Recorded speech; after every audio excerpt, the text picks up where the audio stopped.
Hi అండి, ఈరోజు ఈ వీడియోలో సాదా బ్లౌజ్ స్టిచ్చింగ్ చూపిస్తాను చూడండి. అయితే ఈ బ్లౌజ్ అయితే నెక్ అయితే 8 ఇంచెసే వచ్చిందండి. ఇప్పుడు చూపిస్తున్నాను చూడండి. 2 బ్లౌజులు ఒకే కొలండి, అందువల్ల ఒక బ్లౌజ్ అయితే స్టిచ్చింగ్ చేసి మీకు చూపిస్తున్నాను. ఎలాగా కుట్టుకోవాలో మొత్తం చూపిస్తాను చూడండి. వీడియో నచ్చితే లైక్ చేయండి, షేర్ చేయండి, సబ్స్క్రైబ్ చేయండి. ముందుగా అయితే మనము బ్యాక్ పార్ట్ కుట్టుకోవాలండి.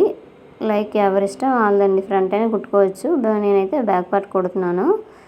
ఇక స్ట్రైట్ క్లాత్ ఇలా తీసేసుకొని ముందుగా కుట్టు వేసుకొని ఇలాగ స్ట్రైట్గా నీట్గా కుట్టేసుకొని ఇలా వచ్చేయాలి. ఇలా గోరుతో రఫ్ చేసుకొని పైన అయితే ఒక కుట్టు వేసుకొని వచ్చేయాలి. ఈ విధంగా ఇగుండి చివరి వరకు ఇదే విధంగా కుట్టేసుకోవాలి.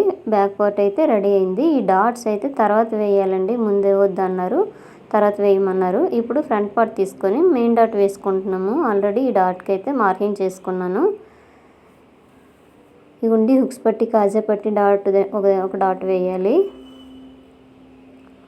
తర్వాత చంక భాగంలో నుండి డాట్ వేయాలి. అయితే ఈ డాట్స్ స్పీడ్గా వేసేస్తున్నాను అంటే ముందుగా అయితే నేను మార్కింగ్ చేసుకున్నానండి, అందువల్ల వేసేస్తున్నాను. మీకైతే చూపిస్తున్నాను చూడండి. ఈ విధంగా మొత్తం రెండో పార్ట్ కూడా ఇదే విధంగా మనం మార్కింగ్ చేసుకునే విధంగా ఇలా స్టిచ్ వేసుకోవాలండి. 2 ఫ్రంట్ పార్ట్లు ఇలాగ చూసారు కదా, ఈ షేప్ అనేది ఈ విధంగా వస్తుంది నీట్గా రౌండ్గా. ఇవ్వండి ఇప్పుడు షేప్ పట్టీలు ముందుగా అయితే కుట్టుకొని ఉంచుకున్నామండి. ఎందుకంటే ఈ షేప్ పట్టీలు ఎలా కుట్టుకోవాలో అనేది షేప్ పట్టీల వీడియో ఉంటే చూడండి. ఈ షేప్ పట్టీ అనేది ఫస్ట్ది అనేది పాదం వైపు వచ్చే విధంగా పెట్టేసుకున్నామండి. చూపిస్తున్నాను చూడండి వీడియోలో. ఇవ్వండి ఈ విధంగా చూపించాను కదా, ఈ విధంగా వచ్చింది మొత్తం కుట్టేశాక. ఇవ్వండి అక్కడైతే మనకి కొంచెం క్లాత్ పడ్డదండి, క్లాత్ తక్కువ వల్ల. ఇప్పుడు రెండో షేప్ పట్టి ఎలా జాయిన్ చేయాలో చూపిస్తున్నాను చూడండి. ఒకటైతే మన వైపు వస్తుందండి ఒక షేప్ అనేది. ఇవ్వండి సైడ్ జాయింట్ది పాదం వైపు వెళ్ళింది కదా. ఇప్పుడు ఈ హుక్స్ పట్టి వైపు ఉండేదైతే హుక్స్ పట్టి ఉండేది మన వైపు వస్తుంది. ఇప్పుడు చూసారు కదా, మొత్తం అయిపోయాక చిన్న కట్ ఏదైనా ఉంటే కట్ చేసుకొని రెండో కుట్టు వేసుకోవాలండి. ఇదైతే లోడింగ్ కాదండి, నార్మల్గా షేప్ పట్టి జాయిన్ చేస్తున్నాను. ఈ విధంగా కూడా జాయిన్ చేసుకోవచ్చు. షేప్ పట్టి లోడింగ్ అనేది మన వీడియోస్లో ఉంటుంది, ఒకసారి చూడండి ఎలా చేయాలో. ఇగోండి ఈ విధంగా మొత్తం అయిపోయింది కదా 2 ఫ్రంట్ పార్ట్లు. ఇప్పుడు వీటికి హుక్స్ పట్టి కాజా పట్టి వేసుకోవాలి. ఇగోండి ఈ విధంగా వేసుకోవాలి. ఇది ఎలా వేయాలో చూపిస్తాను తర్వాత వీడియోలో. మొత్తం ఇలా వచ్చింది కదా. ఈ చిన్నది హెచ్చు తగ్గులు ఏవైనా ఉంటే ఈ విధంగా రౌండ్గా మనం కట్ చేసుకోవాలండి. ఫ్రంట్ నెక్ అనేది వచ్చేస్తుంది ఇలాగైతే. ఇక్కడ చిన్నది ఎందుకంటే హెచ్చు తగ్గు వస్తుంది, ఇక్కడ హుక్స్ పట్టి అనేది మలుస్తాం కదా, అందువల్ల జస్ట్ చిన్నదే వస్తుంది. మొత్తం అది అనేది క్లియర్ చేసుకోవచ్చు. ఇవ్వండి ఆది బ్లౌజ్లో ఎంత వచ్చింది అంతే వచ్చింది. ఫ్రంట్ పార్ట్ పొడుగు అనేది చూపిస్తున్నాను చూడండి వీడియోలో. జస్ట్ చిన్నది మిగిలింది కదా, ఇది అనేది మనకు కుట్టు కింద వస్తుంది. ఇవ్వండి ఈ విధంగా. ఇప్పుడైతే ఫ్రంట్ బ్యాక్ రెండు అయితే మనం జాయిన్ చేసుకోవాలండి. ఈ విధంగా షోల్డర్ ఇక్కడ చూపిస్తున్న షోల్డర్ అనేది జారకుండా ఉండాలంటే ఈ నెక్ వైపు అనేది కొంచెం లోపలికి పెట్టేసి ఈ షోల్డర్ వైపు కొంచెం పైకి రావాలండి. ఇక ఫస్ట్ అయితే కుట్టు నార్మల్గా వేసుకోవాలి, రెండో కుట్టుకు మాత్రమే ఈ విధంగా చేయాలి. ఇలాగైతే మనకి అలా భుజాలు జారడం ఏమీ ఉండదండి. ఈ విధంగా కుట్టుకుంటూ మాత్రం ఫస్ట్ కుట్టు అయితే నార్మల్గా వేసుకుని రెండో కుట్టు మాత్రం చిన్నది లోపలికి వేసుకోవాలండి భుజాల దగ్గర అయితే. ఇగోండి ఈ విధంగా చూపించాను కదా వీడియోలో. ఏవైనా ఎక్స్ట్రా క్లాత్లు ఏమైనా ఉంటే కట్ చేసుకోవాలి. దారాలన్నీ మనం కుట్టేటప్పుడు మాత్రమే కటింగ్ చేసుకుంటే ఈజీగా ఉంటుందండి. రెండోది కూడా సేమ్ ఇదే విధంగా షోల్డర్ జాయిన్ చేసుకోవాలి. ఇగోండి ఈ విధంగా మొత్తం జాయింటింగ్ అయిపోయాక ఇప్పుడు ఈ షోల్డర్లు రెండు ఒకే విధంగా వచ్చాయో లేదా అనేసి చెక్ చేసుకోవాలండి. చిన్న హెచ్చు తగ్గులు ఏవైనా చిన్న క్లాత్ ఎక్స్ట్రా ఉంటే ఇలా కట్ చేసుకోవాలి. రెండు షోల్డర్లు ఒకే విధంగా వచ్చాయో లేదండి ఈ విధంగా చెక్ చేసుకోవాలి. ఇక చూపించాను కదా, ఈ విధంగా నీట్గా రెండు ఒకే విధంగా ఉండాలండి. అయితే ఇప్పుడు హ్యాండ్స్ జాయిన్ చేసేటప్పుడు ఇగుండి లో కటింగ్ అనేది ఉంది కదా, మనం కట్ చేసుకుంటాం కదా ముందుగా, ఆ హ్యాండ్ లో కటింగు ఫ్రంట్ పార్ట్ లో కటింగ్ రెండు ఒకే దగ్గర అయితే రావాలండి. హ్యాండ్ అయితే సెంటర్ నుంచి అయితే మనం జాయిన్ చేసుకోవాలండి. ఇదిగోండి చూపిస్తున్నాను కదా వీడియోలో, ఇలాగ చివరి వరకు వచ్చేసి రెండో వైపు తిప్పేసుకొని ఇది కూడా మధ్య భాగం దగ్గర నుండి ఇదిగోండి షోల్డర్ దగ్గర మధ్య భాగం ఉంది కదా, అక్కడ నుంచి మరలా కుట్టు వేసుకొని ఇటువైపు ముందు వైపు ఇలాగ వచ్చేయాలండి. ఇదిగోండి ఈ విధంగా 1/2 ఇంచ్ మార్కింగ్ తోటి ఇలాగ కుట్టేసుకొని వచ్చేయాలి నీట్గా.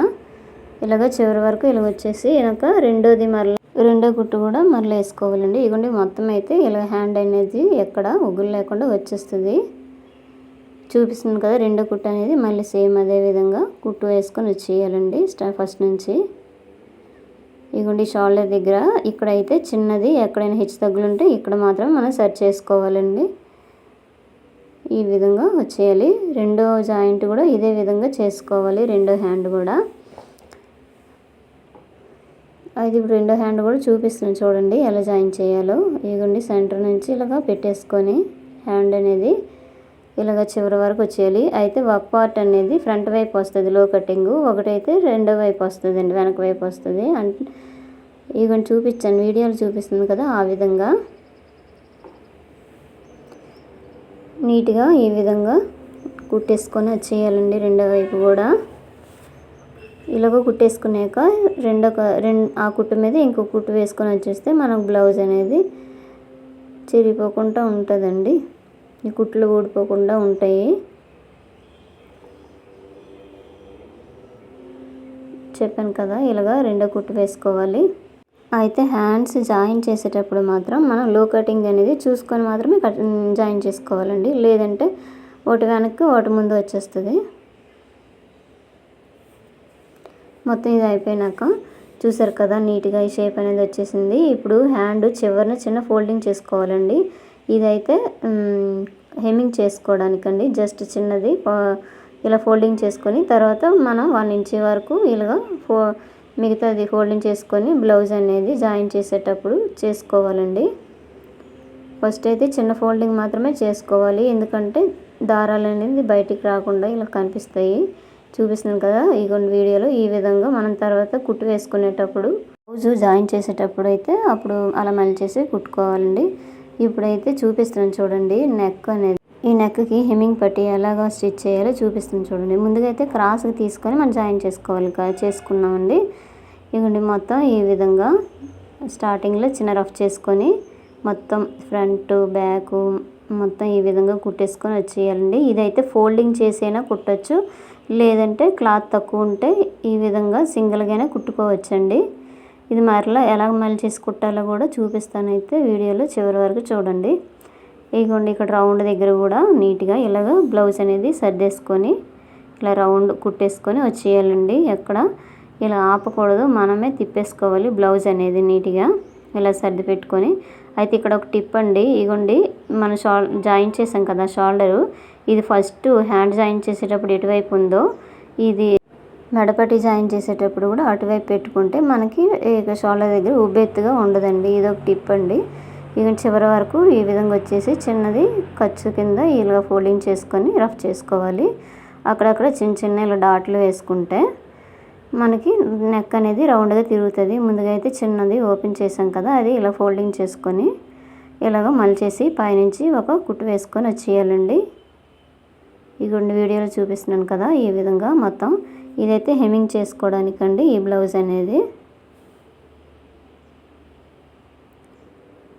అది నీట్గా పైన కుట్టు వేసుకొని పక్కన పడకుండా వచ్చేయాలండి. ఎక్స్ట్రా క్లాత్ అనేది కట్ చేసుకొని మనం చూపిస్తున్నాం కదా ఈ విధంగా హెమ్మింగ్ చేసుకోవాలండి. మొత్తం చివరి వరకు ఇదే విధంగా వచ్చేసి లాస్ట్లో చిన్న రఫ్ ఇచ్చేయాలి. అయిపోయింది కదా, ఫ్రంట్ అనేది చూసారు కదా రౌండ్గా బాగా వచ్చేసింది. ఈ విధంగా మొత్తం అయిపోయాక బ్లౌజ్ జాయింట్ ఎలా చేయాలో చూపిస్తాను చూడండి. ముందుగా అయితే ఇందాక హెమ్మింగ్ గురించి 1 ఇంచ్ దగ్గర మార్కింగ్ చేసుకొని ఇప్పుడు ఆది బ్లౌజ్లోని హ్యాండ్ లూజ్ ఎంత ఉందో అంతవరకు మార్కింగ్ చేసుకొని ఇగోండి ఇప్పుడు ఆర్మ్ రౌండ్ ఎంతవరకు ఉందో ఆది బ్లౌజ్లో అంతవరకు ఒక మార్కింగ్ చేసుకోవాలి. ఆల్రెడీ అయితే ముందుగా అయితే నేను చిన్న డాట్స్ పెట్టుకున్నాను కటింగ్ చేసేటప్పుడు, మీకు చూపించడానికి ఇలా మార్కింగ్ చేస్తున్నాను. ఈ విధంగా చిన్నది రఫ్ చేసుకొని ఇక్కడట ఈ సెంటర్ పెట్టుకున్నాం కదా, ఈ మార్కింగ్ని కలుపుతూ చివరి వరకు మనకి షేప్ పట్టి వరకు వచ్చేయాలండి. ఇలాగా కుట్టేసుకొని మొత్తం ఈ విధంగా కుట్టేసుకోవాలండి బ్లౌజ్ అంతా. నీట్గా ఫ్రంట్ బ్యాక్ రెండు ఒకే దగ్గర వచ్చేటట్టుగా ఈ విధంగా ఫోల్డింగ్ చేసుకొని కుట్టేసుకోవాలి. కిందనైతే రఫ్ ఇచ్చుకోవాలండి. ఈ విధంగా చూసారు కదా. ఎక్స్ట్రా ఖర్చులు అనేవి 2-3 కుట్లు అనేది ఎక్స్ట్రా వేసుకోవాలండి. ఈ విధంగా మనకి లూజ్ అయినా టైట్ అయినా విప్పదీసుకోవడానికి ఈ కుట్లన్నీ ఉంటాయి కదా, అందుకనే ఎక్స్ట్రా వేసుకోవాలి. ఇదిగోండి ఇదే విధంగా రెండో వైపు కూడా మనం ఫోల్డింగ్ జాయిన్ చేసుకోవాలి. ఇదిగోండి చూపించాను కదా వీడియోలో, ఈ విధంగా వస్తుంది మొత్తం. ఇదిగోండి రెండోది కూడా సేమ్ 1 ఇంచ్ వరకు ఇలా ఫోల్డింగ్ చేసుకోవాలి. ఇదైతే హెమ్మింగ్ అండి, హెమ్మింగ్ చేసుకోవడానికి ఉంచుకోవాలి. ఇలా మార్కింగ్ చేసుకోవాలి. ఫస్ట్ హ్యాండ్ లూజు, తర్వాత ఇక్కడ ఆర్మ్ లూజ్ ఎంత ఉందో అంతవరకు మార్కింగ్ చేసుకోవాలి. ఇవన్నీ చూపిస్తున్నాను కదా ఈ విధంగా. అయితే ముందైతే ఒక మార్కింగ్ చేసుకున్నాం కదా హ్యాండ్ది, అందుకని దాని ప్రకారం ఇది మాటికి ఆది బ్లౌజ్ తీసుకోకుండా మనం మార్కింగ్ చేసుకోవచ్చండి. ఇదిగోండి కింద షేప్ పట్టి దగ్గర కూడా సేమ్ ఫ్రంట్ బ్యాక్ ఒకే దగ్గరికి వచ్చే విధంగా ఇలా మార్కింగ్ చేసుకొని ఇలా రఫ్ చేసుకోవాలి. మొత్తం బ్లౌజ్ అనేది ఈ విధంగా వస్తుందండి. చూపించాను కదా ఫ్రంట్ బ్యాక్ అనేది అసలు హెచ్చు తగ్గులు లేకుండా. ఎక్స్ట్రా ఖర్చులు ఏమైనా ఉంటే వేసుకోవాలి. ఇవైతే డాట్స్ అండి, మొత్తం స్టిచ్ చేసాక డాట్స్ వేసుకున్నాను. బ్లౌజ్ మొత్తం నడుము పొడుగు సరిపోయిందా లేదా, ఎంత మిగిలిందో ఆ మిగిలిన క్లాత్ అనేది మనం డాట్స్ కింద వేసుకోవచ్చండి. ఇంతేనండి వీడియో నచ్చితే లైక్ చేయండి, షేర్ చేయండి, సబ్స్క్రైబ్ చేయండి. మొత్తం ఈ విధంగా వస్తుందండి కుట్టినాక. నెక్ అనేది ఈ నెక్ అయితే కొంచెం పైకి ఉంటుందండి, కొంచెం ఇది ఎక్కువ ఏజ్ ఉన్న వాళ్ళదండి, అందువల్ల కొంచెం నెక్ అనేది పైకి వచ్చింది. ఇంతేనండి వీడియో నచ్చితే లైక్ చేయండి, షేర్ చేయండి, సబ్స్క్రైబ్ మాత్రం చేయడం మర్చిపోకండి. ఏవైనా దారాలు ఉంటే మనం కట్ చేసుకోవాలి. Thank you.